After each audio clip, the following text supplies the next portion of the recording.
What is up, everybody? Welcome to The Stack. I'm Alex. I'm Justin. What's up? I'm Pete. And we here on The Stack are going to be reviewing a ton of comics for you today. And this is a big one because today is the kickoff of DC All In, DC's new publishing initiative. Are you all in? And we're all in on all comics, not just DC. We're all in on Marvel and Image and Dark Horse and Oni Press and Boom Studios. And I'm forgetting a bunch of others, and I'm so sorry. But all of them. All of them. We're all in. So let's kick this off, this All In stack. Not with All In, but what happens before All In. Oh, yeah, those are all publishers. You're correct. Absolute Power. Number 4 from DC Comics, written by Mark Waid, art by Dan Mora. The reason we're kicking off this is in terms of reading order, you kind of have to read this before you read the DC All-In special, which we'll talk about next, because one segues directly into the other. But here we are wrapping up the Absolute Power event, which I know Justin and I loved. Pete is clapping for the end of it, so it seems like there's been a big turnaround there in terms of him loving it as well. Great to see. All Pete needs to say, no further explanation required. Just kidding. Of course, we'll get into it. Justin, because you have been more positive, though, I'd love to hear from you first. What did you think about this final issue, and what did you think about the event? I have loved this event. I feel like it's one of the smarter events that has taken place from our big two comic book companies in the last few years. It feels like it stacked the odds against our heroes. It set a bunch of stuff up that was like, well, how could Green Arrow betray everyone? And boy, what are they going to do without any powers? And then sort of found a way for the heroes to win in a way that felt really honest to them. Like having Hal Jordan come through the way he was in this event, I thought was really great. Barry Allen, Green Arrow, especially in this issue. Pete, come on, get on board with this. The way they set up Amanda Waller to be very powerful and then took her down without prejudice. The way that Superman, not Clark, but John, throughout this, I thought was just a really emotionally told story that I really loved and enjoyed. This event was just very good, and it put the DC Universe in an exciting place. And now over to Pete for the counterpoint. Yeah. Pete. I really can't wait to see what happens next, which I'm hoping is Black Canary kicking the shit out of Oliver, divorcing him, making him go live on that shitty island that he was stranded on for a while. He was a hero, Pete. No, he lied to his family, deceived everyone, and then was like, no, it's cool because it fits in. I helped. Go fuck yourself. You can't treat people like this. And what they did to Waller at the end was a little bit of abuse of power there. That was kind of messed up. What? I actually think here, I'm going to give credit. I understand what you're saying, Pete, and I understand the direction you're coming from. But what I thought Mark Waid did so smartly in this was, I mean, it seems stupid to say. He's a great writer. He is a seasoned writer who has been around the block, written comics for decades at this point. So coming to these things that you're talking about, he knows what the discussion is going to be, and he's figured out a neat trick way around them while not letting anybody off the hook. Oliver Queen is a great example of that because, and to get into spoilers here, what happens with Oliver Queen is it turns out is he put a mental suggestion in pretty much everybody so that he was able to get in with Amanda Waller and get close to her so he could turn the tide at the proper moment. The only person he was himself, let's not in himself, that. Yes. Yeah. So he didn't even know what was going on. It was only with Martian Manhunter. There's a nice comeback, if I remember correctly, at Batman, where Batman is like, you shouldn't do that. And he's like, you should be one to talk about any of these things. Yeah, I loved that. So great. But it's without feeling like message boardy. Like there's a way of writing this sort of thing where it'd be like a message board wrote this, where it's just fans discussing what they should do and moving pieces around a chessboard. But everything feels very logical to Oliver Queen, mostly gets him off the hook, except for the fact that, as we find out at the end, everybody's still pissed at him. And as they should be. As they should be. They should be pissed left at him. His family. Just straight up left them. And they're going to deal with that. I'm sure Joshua Williamson is going to deal with that in the issue and annual. I want a whole issue of him getting his ass kicked. Yeah, I think you'll get that for sure. No. But you are going to get like those repercussions for those things. Yes, consequences. That also ties into like Amanda Waller getting her mind wiped. But again, not mind wiped. A mind wipe would be a nicer punishment. She can't. She knows something, but can't quite bring it up. It's not. Great. She knows the what a great punishment to put Amanda Waller through for everything that she did. Her only thing, as Dreamer says, is information. That's the only thing she has. And to have that always constantly out of her grasp, that's going to drive her power. Take her power away the same way that she took away everybody's power. Such a smart solution, I thought. And it gets around the mind wipe thing, which has already been a discussion multiple times in DC about how mind wipe is a violation of the person's mind. So again, smartly done. Okay, I disagree because I think a mind wipe is at least nicer because it's not driving them crazy that they don't know. They just don't know. You know what I mean? This is a little bit worse. And you think she was bad now, this is going to turn into her a fucking supervillain of epic proportions the next time she comes back. Yes, that's how comics work. Yeah, I'm just saying, like, you guys didn't do a good job with this one because you pissed her off and then you're going to leave her in a corner and she's going to come back like so much.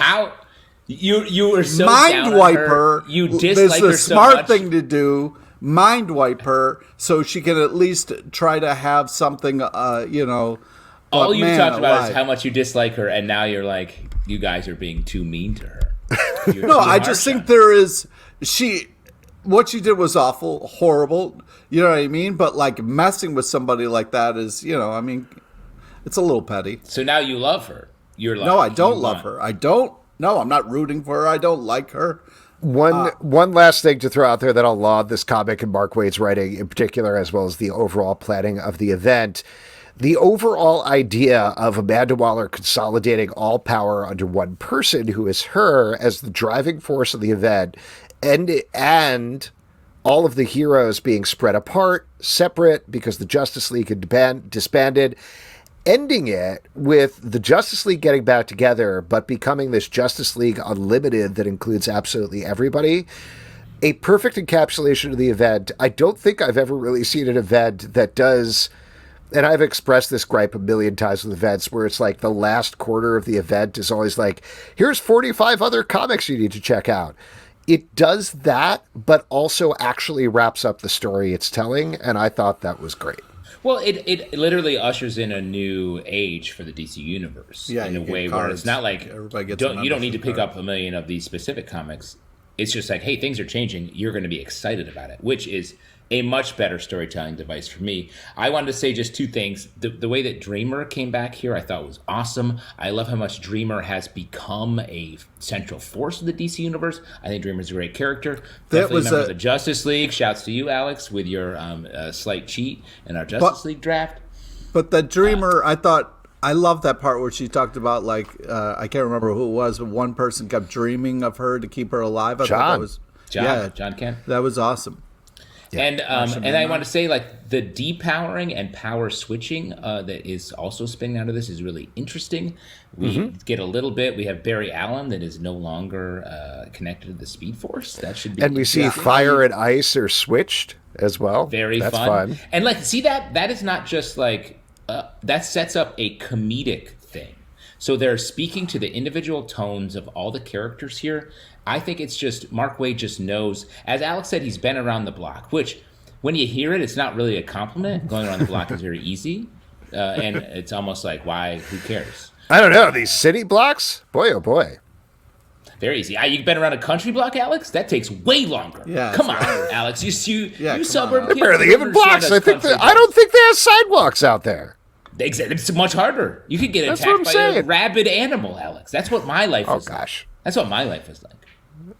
I grew up on well water. All right, why don't we move on?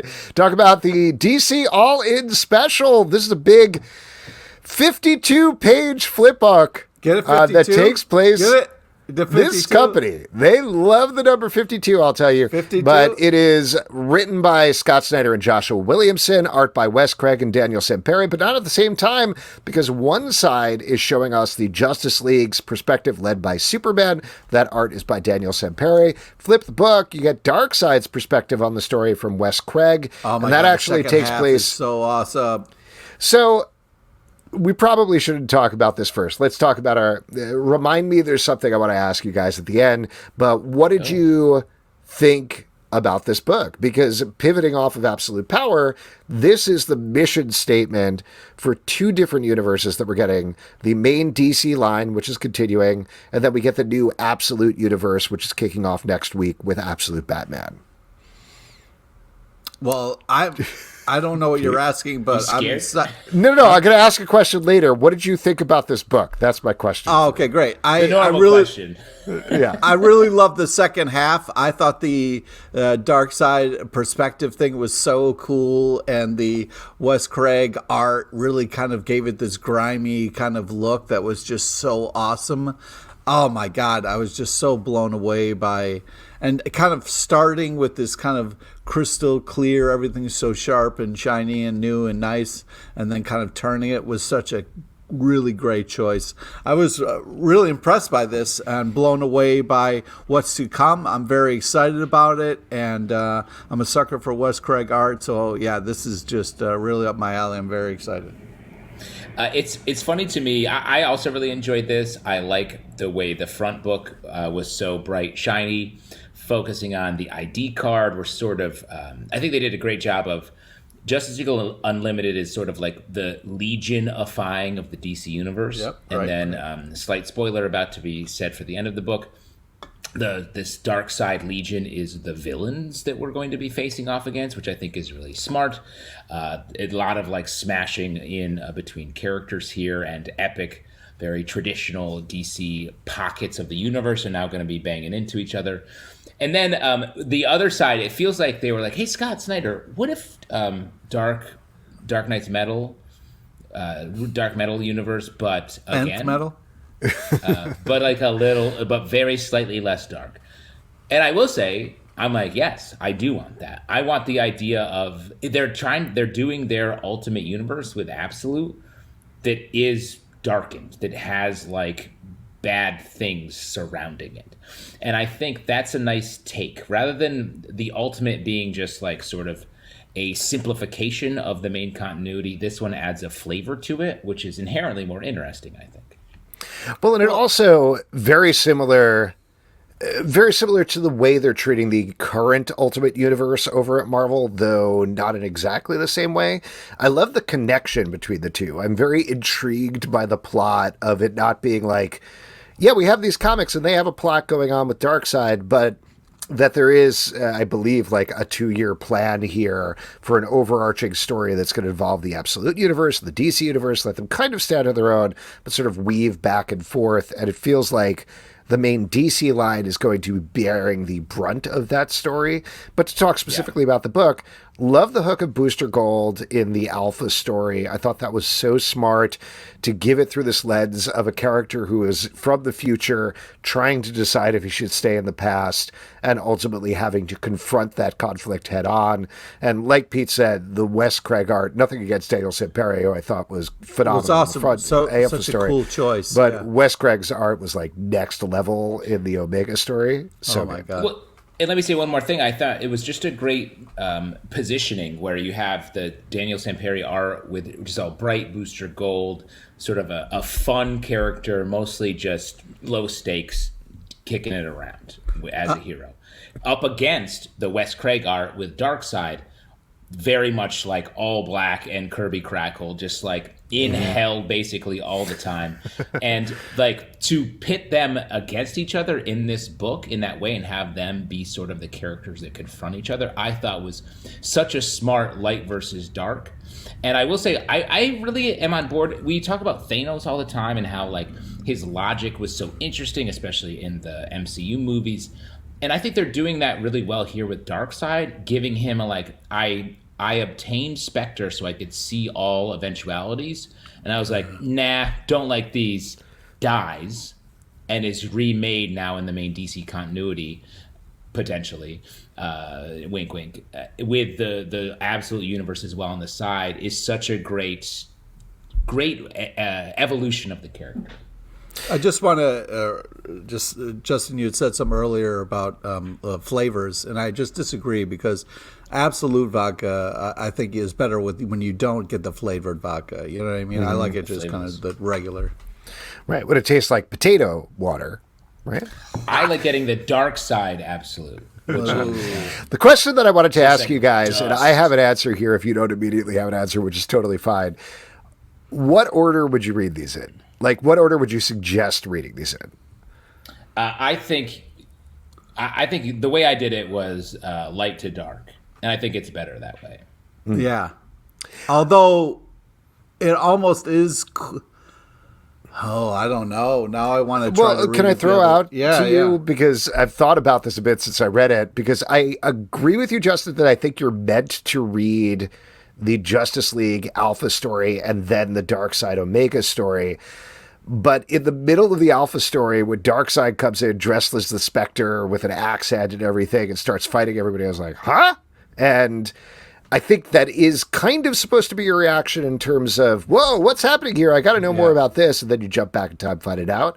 But I do think there's an argument to be made for reading the Omega first, because chronologically it happens first and it gives you that backstory for then you are less, or at least I would be less alarmed when Darkseid just shows up and starts doing things in a confused way.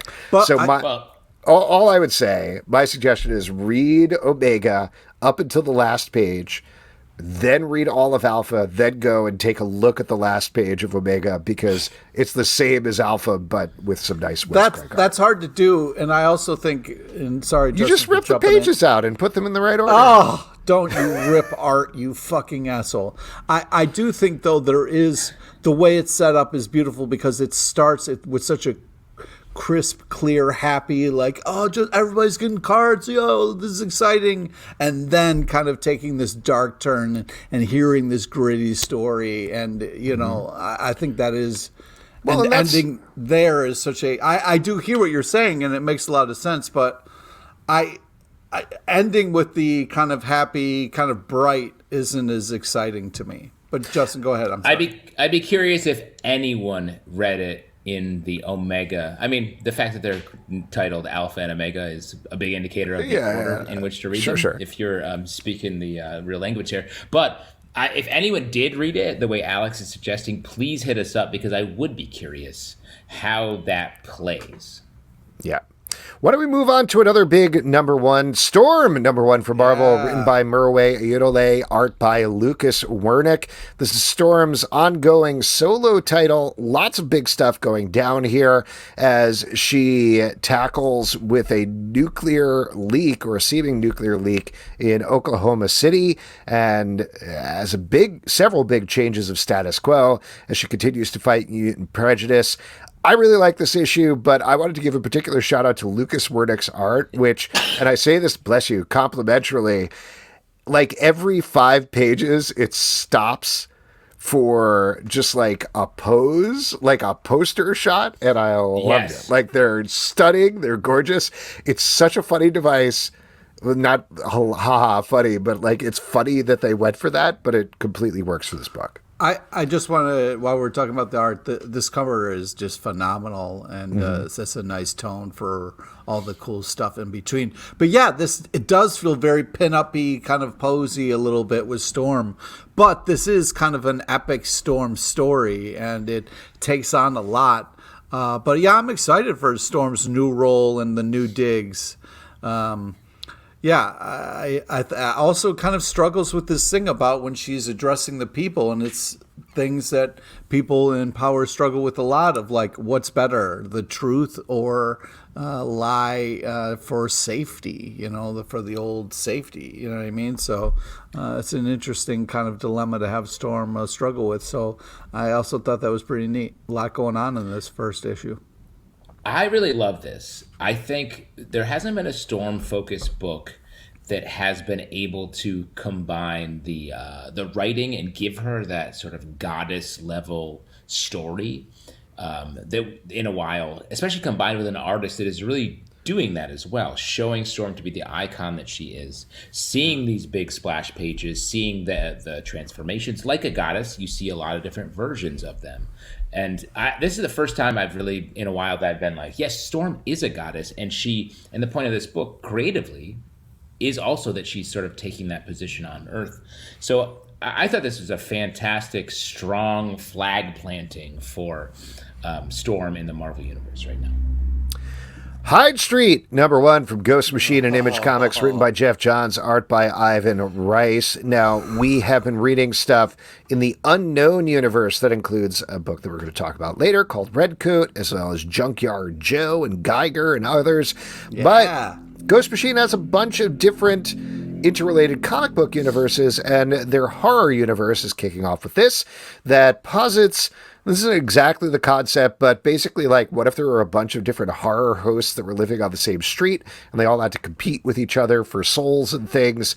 I thought this was really neat. I didn't know how this was going to work going in because I had heard the concept, but I couldn't really wrap my brain around it. But the way that Geoff Johns is writing it here is really focused on the story of this guy, Mr. X-Ray, who can see into people in a way that he doesn't like. It sets up the rules of the world in an interesting way. I really like this. I'm curious to check out more. And, of course, Ivan Reis's art is always phenomenal. Yeah, this is really creepy as fuck, if I can just jump in here, Justin. New Nightmare Unlocked here. This Hyde Street was just kept getting creepier and creepier and worse. Like, you think about like hell or getting stuck in some kind of nightmare scenario. What if it was your nightmare, but then also you're stuck with other evil people doing horrible things? I mean, holy shit, that little kid really freaked me the fuck out. Yeah, this is just nightmare stacked on top of nightmare here, and this is scary as hell. And I'm nervous about the next issue, but I'm gonna check it out. Do all little kids scare you, Pete, or just ones that talk to you? Yeah, I think kids in horror movies is a whole nother level of scary. I mean, what about kids in reality? Dude. No, I mean, kids in reality are fine as long as they're other people's kids. You know what I mean? Mm-hmm.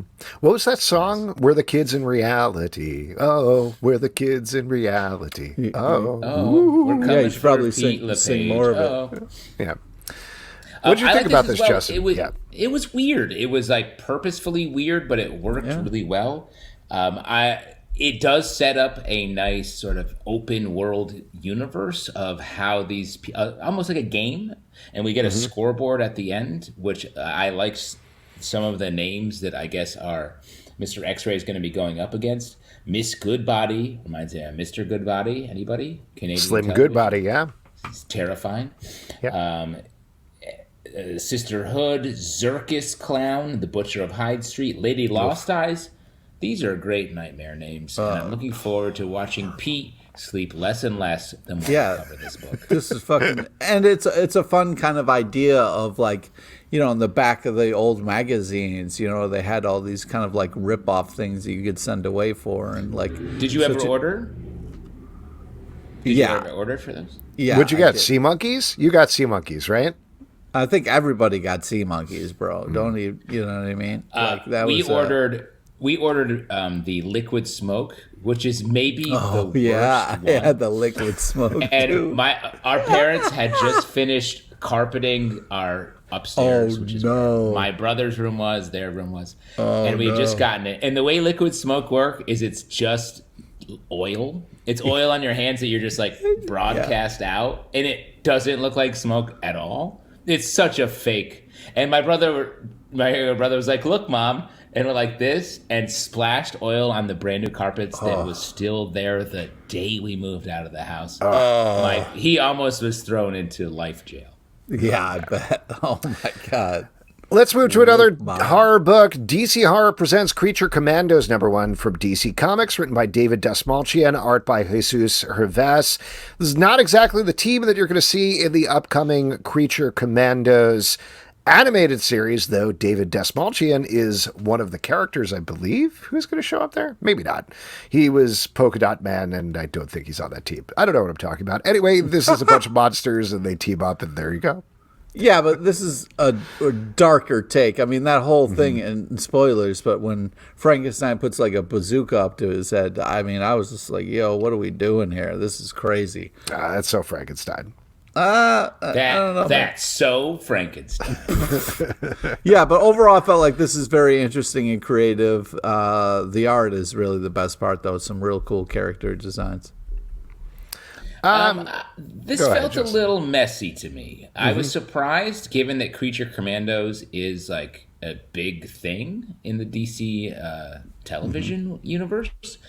I was surprised that the comic was such a mess and such a sort of posturing, not quite fleshed out idea, especially given that we've seen this idea so many times, specifically in the DC universe. This is very Suicide Squad, and they did it in a way that I was like, the Suicide Squad has done this better than this in almost every incarnation, so I don't know why this is what we're doing here. Yeah, I unfortunately agree with you. I wanted to like this, and I think there are some sparks that are interesting throughout, but it feels very stilted, and it's really just a getting the team together issue, and that's pretty much it. So it shouldn't be that complicated, but it did not quite work for me, unfortunately. Here's another one. Star Wars, The Battle of Jakku, Insurgency Rising at #1. The deal with this project is this is a series of 4-issue miniseries, bridging the gap between Marvel's previous Star Wars comics, picking up after the end of Return of the Jedi. Yeah. And I don't know if it's going to go right up to, but bridging the gap between that and The Force Awakens, focusing, of course, on the Battle of Jakku and showing how those big Star Destroyers and stuff were falling down there. So it's all written by Alex Segura, all of the issues. This one has art by Leonard Kirk and Stefano Raffaele. And interestingly, I was surprised to see this, but they're each drawing one story that actually moves the story forward. So there's 2 stories in this issue, but they're basically the same story, showing the flip side of what has happened afterwards with Luke and Leia and the rest of the rebellion, and on the flip side, what's left with the remnants of the Empire, which I thought was a pretty neat structure to throw it into. Yeah, I agree, and we introduce a new villain here, new to me anyway. I don't think I've seen this guy before, Grand Moff at Adelhard, and do a lot of work to sort of dramatically reveal him and then give us a little bit of backstory that he is really a monster. But the real stuff that stood out to me in this is seeing the scenes that took place right after the Battle of Endor and seeing Leia visit Darth Vader's grave. I thought was like, wow, I can't believe I hadn't seen or thought of this before. And see in this issue. Didn't know I needed this so bad or wanted this so bad until we saw it. Yeah, it was such a cool take, and I really liked the choice. And there's this thing of like, when you talk about Jedi, the Dark Force and good guys and like anger and its role, and I loved Leia's kind of take on like I got to process. It's okay to be angry at things. You know what I mean? Like, you can't just be like, oh, yeah, I have no feelings about this. Like, our father died. Like, I didn't get a chance to say goodbye or anything. So I thought it was such a cool idea. And I was glad that we kind of really got to see this because,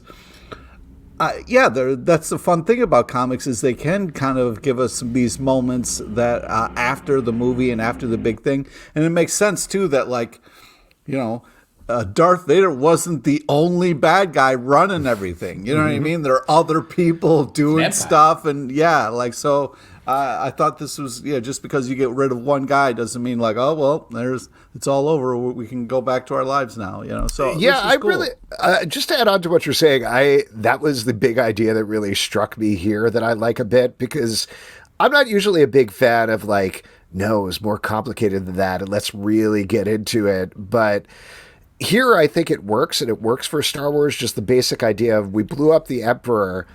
Not everybody's like, oh, you blew up the Emperor, time to put down our weapons and go about our merry lives. Instead, they're still fighting. They haven't gotten the message yet. Like, that's something that happens in real life. I'm getting the story wrong, and maybe it was apocryphal, but the whole thing about, like, wasn't there an island where people were still fighting World War II for a while? Yeah. A lot of, like, sort of watchtowers on different islands were like, hadn't heard the war's over, so they're...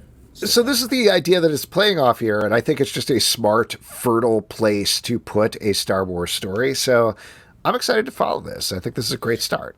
Same. I really like that Leia's having this like very intense moment with Darth Vader's skull helmet, which I guess later Adam Driver comes and gets. But she tosses in Megalopolis, right?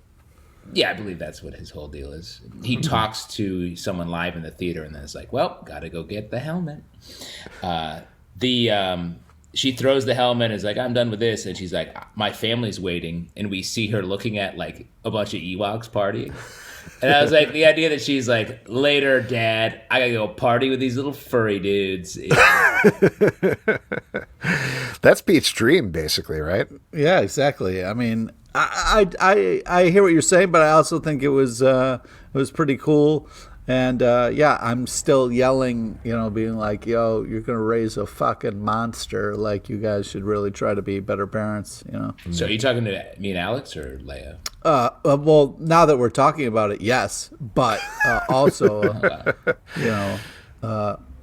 Ben Solo are you the is a Han Solo in douchebag. Sorry, are you the Han Solo in this situation? No. That one of our children are going to murder you?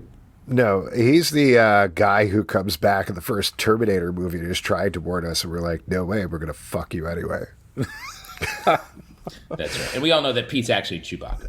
Yeah. Skin Exactly. Police, #1 from Oni Press, written by Jordan Thomas, art by Daniel Gete. This takes place in a sci-fi world after birth rates have plummeted, but they figured out a way to clone people off of their skin. Only problem, those clones don't know they're clones until they go absolutely crazy. There's a special police unit dedicated to take them down. They are derisively called the Skin Police. That's where we start, and things get wilder from there. I would say if you're a fan of things like Judge Dredd, very specifically, you're going to love this. Oh, that's interesting. Go ahead. No, you go. We both said the same thing. I was going to say, to me, it was kind of like a cop drama, Fifth Element to me. It felt like Justin. Oh, interesting, Pete. That's very funny because I was like, the obvious comparison here is Blade Runner. I felt like. But the thing that I was like, ooh, this will be a really smart take, Fifth Element. Because that's what I got too. And Pete, we think the same thing. This has such Fifth Element energy to it. Yeah, it did. It's like trying to scoop up both Blade Runner and Fifth Element and landing firmly in Corbin Dallas multipass. Oh, yeah. Yeah, I was really blown away by this issue. I thought it was such a great #1. I was really impressed with this interesting futuristic take on things. The art is just so amazing. There's so much action. I really was just impressed by this world that they set up and this kind of interesting take on stuff. So, yeah, I mean, we read a lot of comics, and when you come across a new idea or something that hasn't been done before, it's very, very cool and very exciting, especially when I think it's done well, and I think this is really done well. I feel like as a first issue, this is a hell of an ish, so definitely worth checking out. 100%, and I've always called my dermatologist the Skin Police, so it's nice to see that here. You think someone totally stole your idea? Yeah, it was like, oh, the Skin Police. He's like, shut up. Let me just look at your naked. Let me check your butthole and see if there's any moles. Butthole. Oh, my God. There could be a mole there. There They could call be. it where the sun don't shine, but the sun does shine down there. What? Yeah.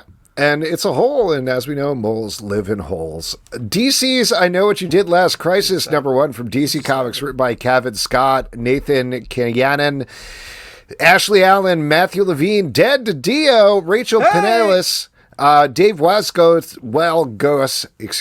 Rex Ogle, art by Ario Anandito, V. Ken Marion, oh my God, Jose Luis, Jordi Tarragona, M.L. Sadapo, Will Robeson, Sid Codian, and Adam Graphite. And I would love all of those people to let me know, would you prefer to hear your names mangled like that or just not at all? Yeah, I feel like a lot of them are going to just delete their names from the internet. Perhaps. After that reading? So this is a really, I thought, surprising and interesting collection. I think generally we're big fans of DC's anthology books. They do a really good job of just having a healthy mix of stuff. They're more hits than misses most of the time. But the initial idea here is, hey, what if we revisited various events from DC past and told new stories here, except also it's a Halloween collection, so there's scary stories at the same time, which took me a second, the first story, to be like, what? That is like hat on the hat very much, but I really enjoyed this. Again, I thought these were good stories, very fun. It was fun visiting these different events again, and I think everybody did a good job. I agree. Go ahead. I agree. And I want to shout out. I don't always say this, but I want to shout out Dan DiDio's story, which he did the Nightwing Superboy one. Yeah, that I thought was excellent. Really enjoyed that story, and a lot of these are sort of have different degrees of being connected to the crisis that they're discussing. That they take place in, but I thought Dan DiDio's was really good. The Lex Luthor one I really enjoyed. I also like the first one with Batgirl. I thought was really cool as well. I'm curious, Pete, to ask you how you felt about the Midnighter one. I liked all these stories. I thought this was a blast. I also really loved the cover. Such a fun kind of setup of like, okay, this is going to get weird, letting you know right up top here, but also it's going to be really well done. Yeah, I loved it all. I really liked the first one with Killer Croc in it, and then the evil kind of robots versus Snowbird and Power Girl was really awesome, and then the Birds of Prey versus Banshee. I mean, these were really well put together ideas. Yeah, I liked the Midnighter one. You didn't? It felt very not Midnighter to me. Well, but it was Flashpoint Midnighter, right? Yeah. Yeah. I don't know. It struck me as like, for some reason I thought you wouldn't like that portrayal of Midnighter. Well, I mean, that's like Alex said. It's a different version. You know what I mean? It's hard to. I mean, it's not my Midnighter, but I'm not. If someone wants to do a different take on it, I can't be like, hey, I mean, you can. You're on a review show, and that's what we do. But sure, yeah, but I don't want to. I think don't this know. is A lot of the. I liked it. I'll say I liked it. Like, I understand what you're saying because it's a much darker, more evil, maybe not even superpowered Midnighter. But yeah. I thought it was a good, dark tale with a nice twist at the end. So I enjoyed it, and I thought the art was particularly good in that one. Yeah. All right. Why don't we move on to another special? Ghost Rider Robbie Reyes special #1 from Marvel, written by Carlos Hernandez, Felipe Smith, and Melissa Flores. Art by Moses Hidalgo, Daniel Bayless, and Jen Bazaldua. And this is per the title, paying tribute to Robbie Reyes through 3 different stories from different points in his history. The first one is continuing on the run that Jason Aaron did on Avengers, and I thought that was particularly neat to see the place he's in, and without spoiling too much, give us a little hope of him coming back to the Marvel Universe someday. If I may, as a Ghost Rider ahead here, I thought, as far as collection of stories go, these are fantastic Ghost Rider stories. God, I loved all of these. I really want every single one of these stories to get a 6 comic spinoff because it's just so well done, not only drawn but written. I was just blown away by all these ideas and did not want them to end. I felt like this was such a badass collection. I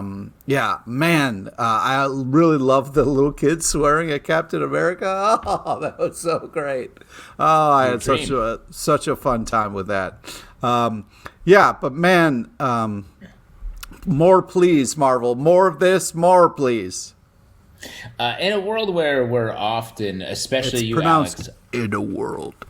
Yes. In a world where Alex especially is like, wait, which is this Danny Ketch or the other one? Like the Robbie Reyes Ghost Rider is so much more emotionally tethered.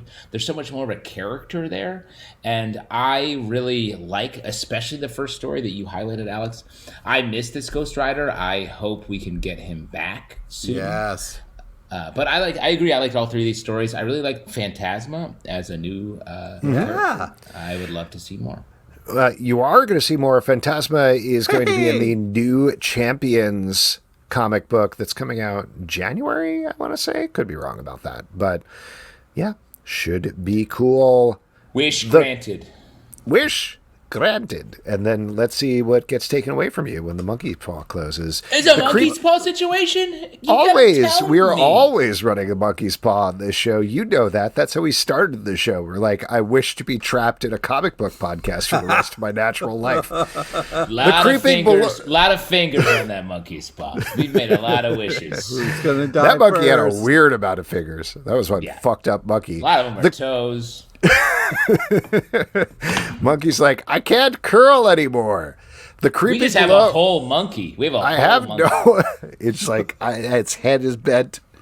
Its hands are called up. The Creeping Below, #1 for Boom Studios, written by Brian Azzarello, art by Vanessa Del Rey. This is another new horror story about a photographer, journalist type person who is visiting Norway, if I remember correctly, to check out the heavy metal scene and take some pictures, and things don't turn out very well for her. Pete. Yeah, this is creepy as fuck, man. Some really scary woods, but I think it's a fun mix of like metalheads and also there's Azzarello has some real fun lyrics to the song I believe is called Skullfucker. So this is a hell of a first-ish and kind of a blast. But Vanessa Del Rey is just absolutely killing it on the art here. I mean, this is just really impressive. I cannot wait for the next issue of this. Really great art. I don't quite know what's happening when we get to sort of the bottom quarter of this book. But it's just a great horror setup that is played out really well. Definitely want to pick up the next issue to find out how much swamp transformation is happening. Mm-hmm. Yeah, I mean, she might just go back to her job with journalism, just being part tree. You know what I mean? Sorry, you mean you say at journalism? Just doing some more hard-hitting pieces about the environment. You know what I mean? Yeah, for sure. I've been applying to a lot of jobs recently, and they always ask you, like what you characterize yourself as in terms of sexuality and race and whatever else. So she could put down tree, and that makes you very attractive to a recruiter. Last question, Mr. Zalbin. Are you shrub? I don't want no shrubs, I would say. Boy. And then they'd be like, you're fired. And I'd be like, you didn't hire me. And well, you're hired, and now you're fired. Severance package. That's great. That's how you do it. That's how you keep... I don't know what I'm talking about. Batman 153 from DC Comics, written by Chip Zdarsky, art by Jorge Jimenez. This is a DC all-in title, so despite the fact that we have the same team working on the book, we're giving us a new on-ramp for new readers to find out more about this Batman guy. And in this issue, he's going on some new adventures and investigating some mysteries and maybe rewriting history. What'd you guys think about this? What is this? What'd you think about this issue of Batman, Pete? Well, shit's going sideways for old Bats in this one, man. Spoilers, but Nigma's taking over, and Bruce is getting framed for murder here. Amazing art, interesting story. I want to find out how old Bats gets out of this one. Wow. This is a big reset. There's a lot of new characters on the table as you're reading through this issue. I think this Batman feels very more close to the Batman the Animated Series Bruce Wayne than we've seen in a while, if I can throw that out there. I know that's something we... No. I just wanted to clear up for our listeners. We actually are running some of Justin's quotes from several shows back into this episode. That was one of them. And now here's Justin coming in new. Click. No, I don't. I know I say that, but I'm usually with every issue. But yeah, whatever. I'm usually wishing for it. I'm usually wishing for it, and this issue actually feels like it is resetting to that point. Oh, the monkey's ear just curled up. No, but what that sound is? Because I got my wish. You got your wish. Chip Zdarsky made this choice, but there's also still a lot of new stuff in here and a lot of new unsettling things where I was like, problematic. I really like this. To me, this is the best proof of the pudding of how DC All-In could work, because when they said, we're not changing the numbering, we're not changing some of the creative teams, like we're changing some of them, but not all of them, I was like, how's that going to work? I've been reading Chip Zdarsky's Batman for a couple of years now. I know what that title's like. How is this actually going to be a new jumping on point? But it is. He figured out a way to wrap up what he was doing. He is continuing the plot if you have been reading the book, but at the same time, this is something you can jump right in on because you have a new refound focus on Bruce Wayne, a new status quo. Like I said. Yeah, no, you're 100% correct, but I'm very impressed by that. And we're going to be talking about some other DC All-In books later on that I think do the same thing. So kudos to DC Comics. Venom War number... I am all in, baby. Talking about things that are the opposite of new reader friendly. Venom War number 3 from Marvel, written by Al Ewing, art by Ivan Coelho. This issue, Dylan and Eddie are still fighting in, it's not called Madison Square Garden, but it is Madison Square Garden. Meanwhile, a different timeline, older version of Eddie Brock and Carnage, who is just the suit, not Cletus Cassidy, are planning a Venom symbiote zombie invasion of New York City that seems to feel tangential to what's going on with everybody else. And also Spider-Man is Venom, and then several other people have other costumes, and then beyond that, there's also a bunch of Time War stuff going on with Kang and Doom. This issue is crazy. Especially the cut to Kang, and I'm trying to find it in the issue right now, is wild. I was like, guys, how hard are we going right now? But yes, very hard. But I will say the wrestling match nature of this is actually working really well for the symbiote smash up, because it's just goops on goops. But here, let me read the Kang quote. If you're hearing this, it means the program I encoded into the rascal symbiote has activated. Your symbiote was built by me. You see, derived from Bedlam, asterisk, and programmed with techniques I learned from Meridius, asterisk. And then I simply planted in the 21st century for Dylan Brock to find, asterisk, asterisk, asterisk. Sound complicated? Welcome to my world. I was like, okay, you're right. You are there, Kang. Read by a classically trained actor. Thank you for that dramatic reading. Yeah, this seems like way too much shit going on at once. I was kind of a little bit lost in the sauce here because I was like, wait, and spoilers, but it seems like Peter Parker kills everyone, but then is lost in time, so it's maybe a possible future. I don't know what is happening, but this is a lot of fun. The kind of power-up, kind of Knight Venom armor thing looked really you're badass. talking about Venom War Spider-Man number 3, which we are not reviewing on the stack. We're talking about Venom War number 3. Oops. Oh. That's all right. Apologies. A normal mistake in this comic book world. Yeah. Oh, it's all good. But did you like that one? Because I didn't read that one. Was it good? It's insane. There's just so much stuff happening. All right. It's very funny that we were like, this one's insane for so long on the same page, and Pete was like, when Spider-Man does this, we're like, no, that's a different insane That's a different insane story that you read. Yes. It's a very slightly different insane thing. This book feels like when they sat down to plan Venom War, and mind you, we talked to Erica Schultz about this a little bit, and I think she kind of backed this up, but where, when you're sitting down to do something, you're like, okay, no wrong ideas, put everything on the whiteboard.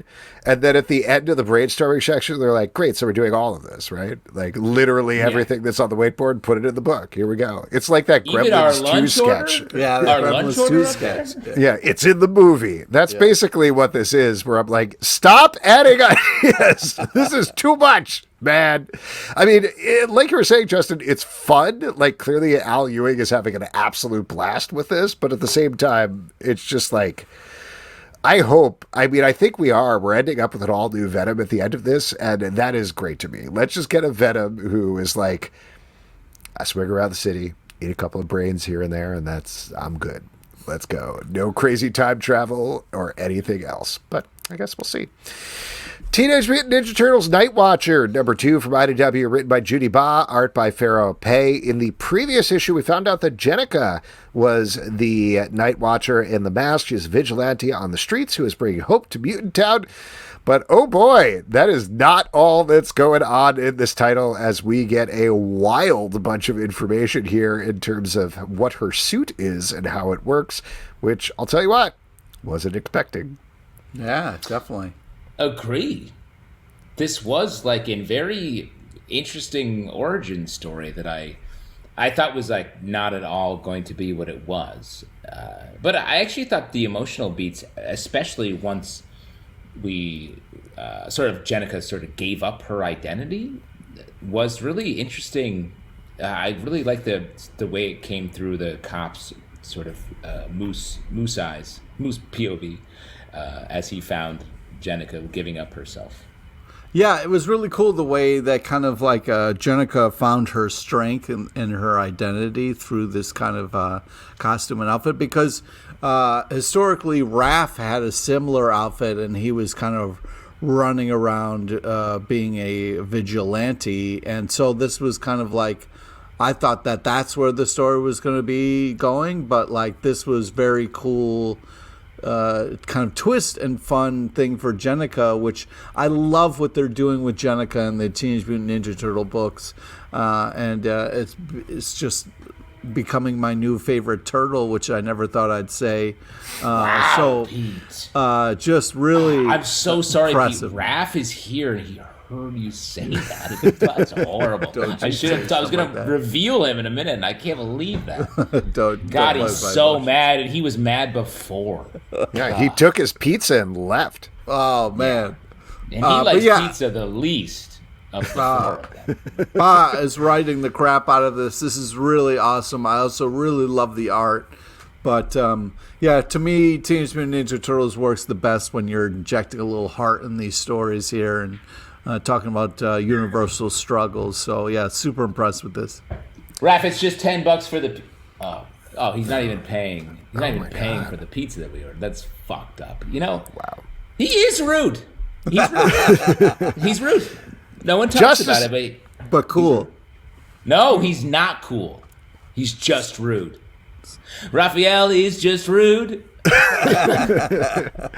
Justice Society of America, number 12 from DC Comics, written by Geoff Johns, art by Todd Knock. One of the things that I believe we discussed with the last issue is they really wrapped up the whole storyline of Huntress traveling back to the past and how she was going to interact with the new Justice Society of America.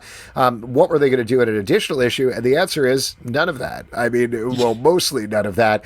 Instead, this is 100% down to bringing back Todd Knock, a closer on everything that Geoff Johns and Todd Knock did on Stargirl over the years and allowing her to grow up. And I'll tell you what, I'm not mad, because this was easily one of my favorite issues of the week. Hell yes! Whoa! This is a incredible Stargirl story that very clearly, like, not to always bring back this backstory here, but Stargirl is based on Geoff Johns' sister who passed away, who died rather suddenly. You can look up the circumstances if you want. I don't want to get into them too much here, but this is him allowing his sister to grow up, which really got me while I was reading it. And then adding in getting Todd Knock to draw these incredible two-page splashes throughout the book to show the full history of Stargirl and the JSA, not just through this title, but also Geoff Johns' whole time here. It felt like he's not only letting Courtney grow up in this issue, but he's also putting a bow on everything that he's done at DC now that he's moved on to Ghost Machine. And I thought it was lovely. I thought this was a wonderful issue. Yeah, I couldn't agree more. This was just such a powerful issue, just such a great use of Stargirl, and the art is just phenomenal. Like, this was such a great choice artistically to kind of have this art for this telling of the story. Hits you in all the feels. I love this so much. This was such a fantastic issue. These splash pages are unbelievable. You know, I'm a big Starman fan, Stargirl, all the way. Just seeing... You're a Star guy. I'm a Star guy. And seeing Courtney in all these iterations, seeing just the cosmic rod out there in so many different ways. Like, I just on board with this top to bottom. Very fun. It felt like, as Star Guys, it felt like a nice coda to the TV show as well. Mm-hmm. Yeah, for sure. Great issue. You don't even need to have read the rest of Justice Society of America to pick this up. Fully Next up, standalone. Daredevil number 14 from Marvel, written by Saladin Ahmed, art by Luigi Zagaria. Daredevil has given off the cloth. Fuck Priest, this guy. no more. Now he's just Daredevil 24/7, baby, swinging around the city, having no fear, having a complicated relationship with Elektra, and trying to find a little kid that he just can't find. I'm sorry, but I'm a huge fan of the priesthood, so I cannot, in good consciousness, continue on with this story. Were you mad that the cover didn't have him doing like the classic walking away in an alleyway with with a priest collar hanging out of a garbage can, like in the Spider-Man issue? Wow. How much trouble really would they have gotten in? They would have gotten in so much trouble. That would have been like, they might as well have mailed that issue to Fox News so they could be like, Marvel hates Catholicism. Mail it to Fox News. That's hilarious. There are only a handful of Catholics left really into it. So. What's insane to me right now is how much they're making Daredevil like so shitty. I just don't like Matt being kind of this flip-floppy kind of like, hey, I tried being a priest and that sucked. I like being the devil. It's like, dude, well, what are you doing? But yeah, to me, this just makes the Elektra Daredevil book that much better because this makes me hate Matt even more than I already don't like him. And the way that he talks to Elektra is messed up. And I'd rather be reading Elektra Daredevil right now because Matt is being really, really annoying, and it's really bothering me. Well, and let me offer some sort of, because I agree with you, Pete, and my take is more, when you take a character like Matt Murdock and complicated, all of these elements at play, his beliefs, all of the people that he's let down, the people who've died, his superheroics, his law career, Foggy, someone who he's just really let go time and time again, and everyone agrees that was probably the right choice. But more importantly, don't undercut your point. I was having such a good time with you. You took a shot at me right there. You know what I mean? No. Like we were on the same page for once, and then you ruined it. You said Daredevil's annoying, and that includes Foggy, and so I was just agreeing with you. Nope. But what I am saying, get your long-winded point, please. More seriously, is like to put guilt at the forefront of Daredevil, where this book is just guilt at this point. It was set up to be about maybe these sins that Daredevil was fighting an actual devil, which I thought was an interesting idea. Putting his belief system at the forefront, I was like, if that feels like we're starting there and walking towards superheroics. And I feel like the power of Daredevil is you start in superheroics and walk into all of his other complicated beliefs. And I just feel like this book is not fun because it's just him feeling bad all the time.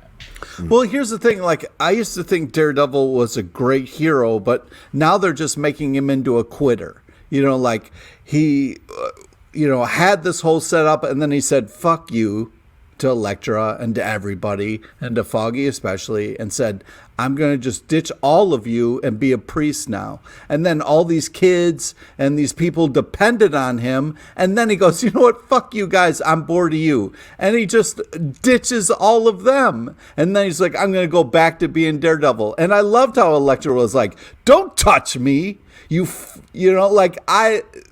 deserves all of that because you can't just keep fucking people over and then trying to walk back in their lives like nothing happened. That's not how things work. And he is a horrible person and keeps showing people how much of a douchebag he is. And I'm sick of backing him and rooting for him. I'm done with it. I'm Team Elektra, and I don't want him to be Daredevil again. I'm sick of his shit. So Foggy should be Elektra's best friend then. Yeah, yeah, that'd let's be get a great them story. together. Yeah, let's Those get guys them could really together. hang out. Right? Yeah, come on. Team Supreme. The Deviant, number 8 from Image Comics, written by James Tynion IV, art by Joshua Hickson.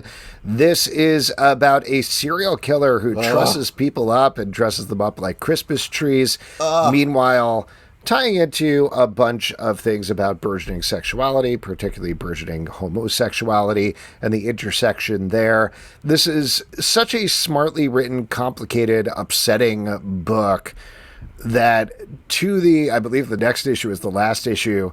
I have no idea how this is going to end. I'm hoping that, and I believe this will tie up in a way that will make sense and be satisfying, but this really, just on the base level of mystery, is keeping you guessing every single issue. Well, it's done a great job of keeping it complicated on all fronts, not just the plot and mystery of it, but what the characters are doing and feeling and how they're going to get out of the individual traps that they're all in. And the last 2 pages are well done. It's almost a jump scare trap. It is a jump scare. It's a perfectly sprung trap in a way that is really hard to pull off in comics. So shout to both James and Joshua on this. Yeah, JT4 is killing the game here. This is creepy as shit. This is just nightmare scenario here. This is so scary, and it keeps getting scarier the more you read this. The art sets such a creepy, perfect tone for this. It's unbelievable. The pairing of the writer and artist on this is just an epic nightmare, and I was freaked out by the end. I was yelling, and I don't want to give away anything, but man, this is incredibly scary in all the right ways. Birds of Prey, number 14 from DC Comics, written by Kelly Thompson, art by Sami Basri. Another DC all-in that, again, does a really good job of continuing the story it's been telling with the team on the book, but at the same time giving you an entry point as the birds go on a new mission to infiltrate a company to find out more about it. Another excellent twisty book, and there's a standout 2-page splash action scene in the middle here that is very fun. I love this book. Yeah, Kelly Thompson is just killing this. Also, just a fantastic cover. They should call her Killy Thompson. Okay, go ahead. Killy. Yeah, and also there's a really fun Trick or Treat variant cover that's very adorable. Yeah, I love this issue. I love the just kind of like undercover training stuff that they're doing, secret lair. I mean, the reveal that that happens here, and I'm trying not to give it away. This is just kind of really gets you excited for what's going to happen next in, I think, a great way. And this is just a total package, as Justin likes to say.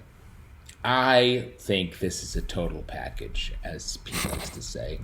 This is very good, and like again, just tooting the horn for All In. The fact that they're letting their great creators continue on their books and boosting them up with new storylines. This is a great propulsive story that I am very excited for. Wrapping a title up, Get Fury number 6 from Marvel, written by Garth Ennis, art by Jason Burrows. We've been following Frank Castle back in the Vietnam era as he is trying to get Fury, per the title. He got Fury in the last issue, and now what does he do with Fury? That's what we find out. We guessed this was going to be a bloody brawl free-for-all, and that's certainly what the title, the cover page is promising. You don't really get that in here, which I was kind of surprised about. Same. I was shocked. I was so hyped for this, and we get like some good scenes, but then we get sort of a confusing, quote unquote, final battle. Then like 5 text pages that sort of tell more of the story, and then it ends with like, it's okay, they all became psychopaths.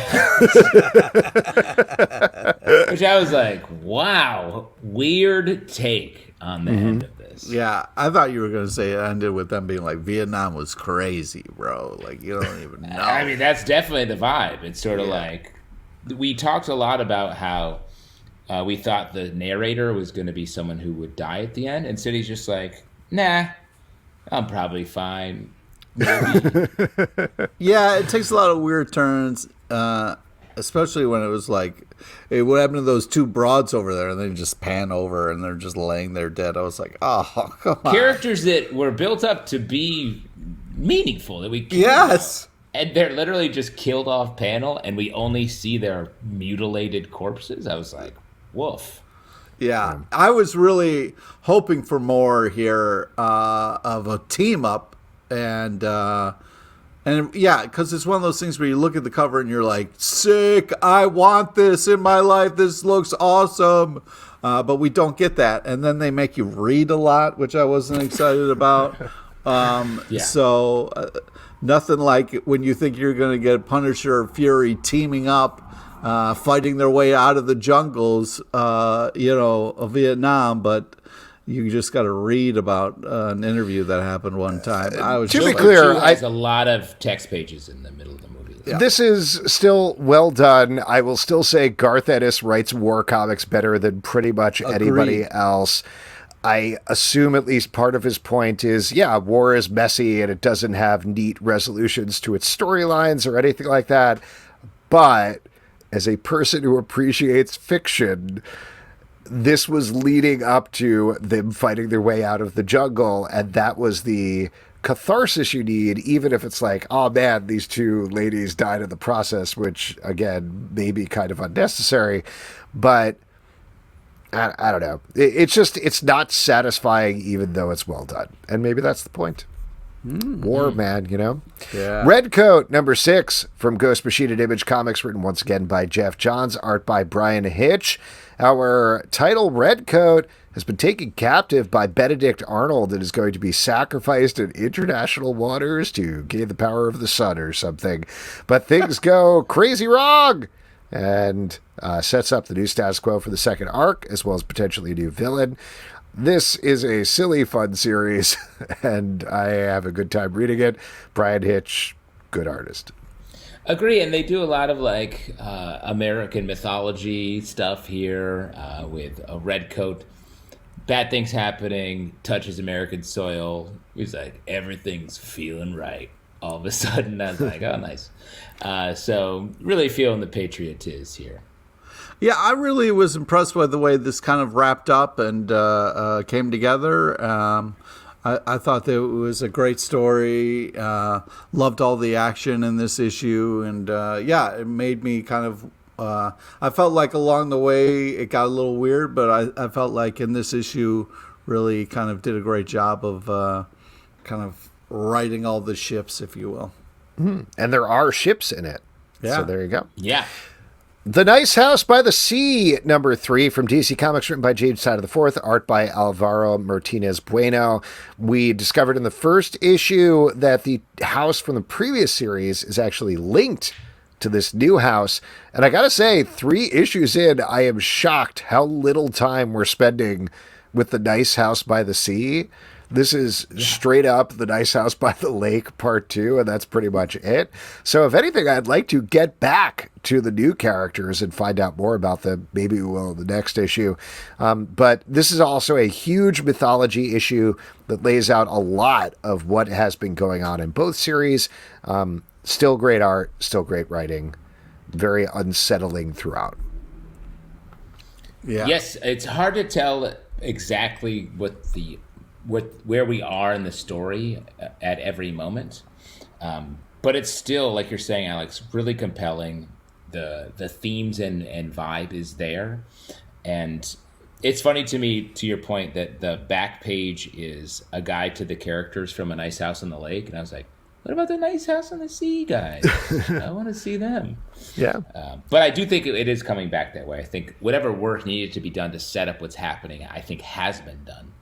And now we're back to the action.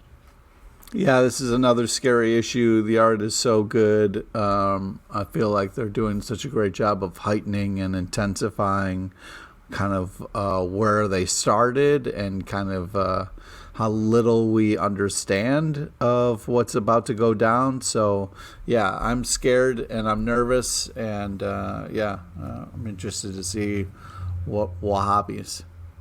X-Men #5 from Marvel, written by Jed MacKay, art by Ryan Stegman. In the previous issue, we saw Cyclops take a strike team, or rather send off a strike team to go on a mission. And we knew that Psylocke and Quentin Quire were doing something else in the meantime. We find out what they were doing, which is diving into the head of the mutant that they found in San Francisco to find out exactly what's going on with him, leading to some big revelations about the overall villains of this new series. And I've been pretty mixed on this X-Men title. Do you think they, as Pete likes to say, righted the ship here? Or is that ship still sinking, like Pete says? Pete always has a real seafaring attitude. He's a man of the sea at his core. Yeah, well, I mean, sometimes you got to do some head diving, I guess. I like the team up. I like the team up of Quentin and Psylocke here. Scott Summers still being a completely douchebag leader. But they kind of jump into some finance bro's head, which, okay. But crazy last amazing page. I feel like I'm real interested in seeing where this is going after this issue. So as it went on, I kind of got more psyched about it. But yeah, this is kind of crazy and weird and kind of dark the way it kind of jumped into both Quentin and Psylocke's past. Pete, when you say you're psyched, you mean Cyclops. So that's great that you're on board with everything happening here. This is my favorite issue of this series so far, and I liked the way we got to explore the power sets here and set up a larger story, which feels like it finally is making sense why this book is such a strike force forward take on X-Men, because they're going to be dealing with a very intense villain. Let's move on to an advanced review. The Pedestrian #3. This is coming out October 16th from Magma, written by Joey Esposito, art by Sean Von Gorman. This has been following our titular Pedestrian, who is just a guy whose power seems to be walk across streets safely. It's hard to do. It's hard to do. Like us. And meanwhile, there's a bunch of folks with stop signals on their faces and costumes. They corrupted and hurt the Pedestrian in the last issue, and leading into this issue, he's recovering with a bunch of other people picking up the slack. This is very quickly becoming one of my favorite comics to read right now. It's so weird and fascinating. I think purposefully we don't actually understand what the power set is, but without spoiling too much, I do think it becomes very clear in this issue what the emotional theme and resonance is in the book, why the stop signs are what they are, why the Pedestrian is such this symbol in the other direction. And I think, for me at least, that was one of the joy here, beyond Sean Van Gorman's designs for the characters, particularly the main villain and the Pedestrian himself, with his costume like up over his chin. It feels like Twin Peaks, the superhero story, and it's great. Like a lot of pedestrians, he seems to be dressed uncomfortably. Yeah, I feel like trying not to spoil anything, but there is this moment that happens, and a lot of times word balloons and thought balloons and stuff can take up away from the kind of like vibe and the tone. And there is a panel here where we've just got all the stop sign guys, and it feels so dramatic and so tense because there is no kind of like other things happening, and you sit in this kind of panel, and it is really freaky and amazing. I feel like it's a really cool artistic achievement here. But yeah, I don't know all of what's happening, but in a good way, and I think this is a very interesting, cool book, and I'm excited to kind of check out more. What I like about it is it's trippy and fun. And it takes something that feels like it's almost a joke. Like the whole title feels like it's sort of like, this is just like a funny, weird idea. But it's giving so much depth and unsettling visual imagery and dialogue to it that it's becoming super rich in a surprising way. Plastic Man, No More! #2 from DC Comics, written by Christopher Cantwell, art by Alex Linz. Plastic Man is slowly melting, and in this issue, he decides to take advantage of the metal men to try to fix his problem, or rather, to fix the problem that he expects his son is going to have at some point in the future and come up with a cure for him. This is getting more towards it. I felt like the first issue clearly was a lot of setup, but here we're really starting to get into the body horror. Plastic Man does some awful things in this issue to some of the characters, and Alex Lin's art is, I think, a perfect match for the story that's being told. This book is really heartbreaking. The way I really love this, the way that Plastic Man keeps needing help, his life is in danger, potentially ending. And he just keeps going back to the Justice League and doing bits with them. And nobody so far seems to be taking him seriously. Batman looks like he's on to what's happening, and we get some interesting other panels that maybe feel like help is coming. And that maybe that's the point here, that like when you're in trouble, go to your friends because they genuinely care for you. But Plastic Man also fucks up a ton here, and in a very big way at the end of the issue. I also love how Uranium is called a jerk, is a jerk, and then when everyone catches up with him, they're like, "Oh man, we hate you because you're such a jerk." Yeah, this is really heartbreaking, and the art is also heightens the kind of heartbreaking nature. You're kind of dealing with this clown character, and that everybody has problems. Even the person who's supposed to be the funny guy has problems. So yeah, this is really tough and hard to read, and the goopiness of this kind of freaks me out. So that adds an extra layer that makes it hard. But man, this is really well done, but it's also really heartbreaking. Poison Ivy, #26 from DC Comics, written by G. Willow Wilson, art by Marcio Tamaki. Another all-in issue, and in this one, Poison Ivy is trying to fix her swamp, which has a spooky ghost town that's popped up in it. Meanwhile, there is a new eco-threat that has popped up in Gotham City that our friend from HR is dealing with at the same time. This is, of all the all-in books I think that we read, it does give a clean start to the storyline, but it's very much just this team continuing what they've been doing on Poison Ivy. But that's okay, because what they've been doing is awesome. I agree, and Janet is who's from Janet, HR, yes. and she's such a fun character. I really love her in this book, where she's like sort of a surprising person to be part of this world, but also loves it, and they all love her. So that's really cool, and I'm just constantly amazed the way this book is able to find just new areas to explore off of a title that was set with a very hard premise of like Poison Ivy's trying to kill everybody with this fungus. And now it's grown, and like a great garden, it's grown and progressed so much, and it's really bearing fruit. Oh boy. Yeah, this is yum, a great yum, fruit.